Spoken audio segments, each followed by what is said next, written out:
Est-ce que vous pouvez raconter un tout petit peu le conte sans tout raconter, parce qu'il faut quand même en garder pour... De toute façon, ça va être diffusé quand ? Ce sera diffusé, ce sera déjà ouvert. Bon, on peut tout raconter alors. Bah non, le but c'est quand même de réussir à faire venir... Enfin, que les gens viennent, c'est pas de leur raconter toute l'histoire. Quand même. On va laisser la surprise pour la fin. Alors l'histoire, vous voulez l'histoire ? Oui, un petit bout. Donc chaque année, le Père Noël reçoit, ce qui est normal à cette période, les lettres. D'ailleurs, pour les enfants qui ne les ont pas écrites, et il faut se précipiter maintenant pour commencer à écrire.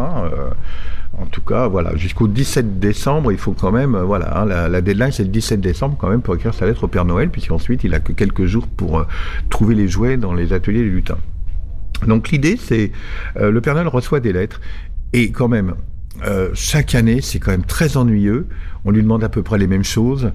C'est une dinette par-ci, c'est un ourson par-là, c'est une tablette, c'est une voiture à pédale, c'est un garage, c'est une maquette. Enfin bon, voilà. On lui demande tout ça. Donc le Père Noël, des fois, il a des petits coups de mou. Et ce jour-là, il reçoit une petite lettre très originale d'un petit garçon qui a 5 ans, qui s'appelle Nino. Et Nino demande au Père Noël un objet qu'on lui a jamais demandé, une libellule géante. Et c'est vrai qu'une libellule géante, ça n'a jamais été demandé. Et pourquoi il demande une libellule géante ? Tout simplement parce que sa copine, qui s'appelle Lily, eh bien, elle ne croit plus au Père Noël. C'est une chose qui arrive souvent entre 5 et 6 ans. Il y a des enfants qui cessent de croire au Père Noël. C'est un truc de dingue. Parce que nous, on y croit encore. Mais il y a des enfants qui parfois passent par une crise du Père Noël et disent « le Père Noël n'existe pas ». Alors là, c'est un des premiers chocs dans la vie, quand on vous dit ça dans une cour de récréation, que le Père Noël n'existe pas. Moi, on me l'a dit à l'époque, dans les années 60, je me souviens avoir pleuré. C'est vrai. Parce que c'est un choc. Je dis, mais non, mais mes parents me disent que c'est... Et les copains disent, non, ça n'existe pas, c'est les parents et tout.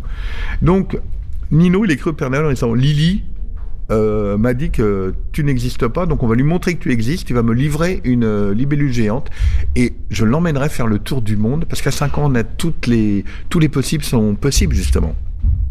Et il lui dit, voilà, si tu me donnes la libellule géante, je l'emmènerai faire le tour du monde. Le Père Noël, il trouve que c'est génial comme demande. C'est quand même très original.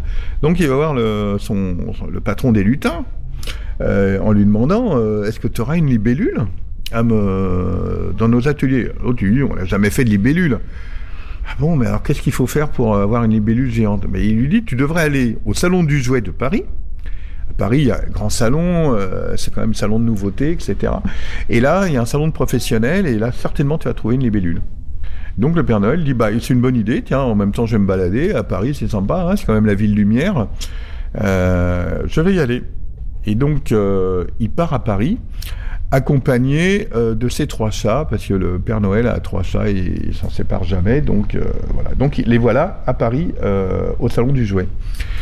Et le salon du jouet, ils ont du mal à trouver une libellule en réalité, une libellule géante. Et là, il y a une vendeuse qui leur dit, de figurines, qui dit à Coquette, la petite chatte, tu devrais peut-être aller voir du côté du Jardin des Plantes, à Paris, c'est un muséum, pour les enfants qui ne connaissent pas, ou les parents, ça s'appelle comme ça. Et là, peut-être ils ont une libellule géante. Et alors, c'est ce qu'elle va faire. Elle va faire une rencontre qui va être décisive dans cette histoire. Elle va rencontrer Amédée Botarel. Et Amédée Botarel, c'est alors, elle a du mal à le dire. Elle dit c'est le pantalontographe, c'est le paléontographe, c'est... enfin, voilà. Donc, c'est un monsieur qui s'occupe des fossiles, des vieux mammouths, de toutes ces... Et lui, il a rencontré une libellule géante, voilà. Et donc, il va lui donner une piste, et on va s'apercevoir en réalité que la libellule géante, elle existe, et elle était vraiment tout à côté du village du Père Noël. Voilà. Alors, qu'adviendra-t-il ? Est-ce qu'ils vont réussir à retrouver la libellule géante ? Est-ce qu'ils vont redonner vie à la libellule géante ? C'est ça surtout. Comment on peut redonner vie à cette libellule qui est gelée près du village du Père Noël ? Vous le saurez en venant visiter l'exposition de Noël à l'hôtel de ville du Havre, ouverte tout le mois de décembre et la première semaine du mois de janvier. Et ça se finira juste avec les vacances de Noël. Mais je crois pouvoir vous dire que ça va se finir bien. Tant mieux. Merci beaucoup. Merci, avec plaisir. Et à l'année prochaine. À l'année prochaine. Ouais.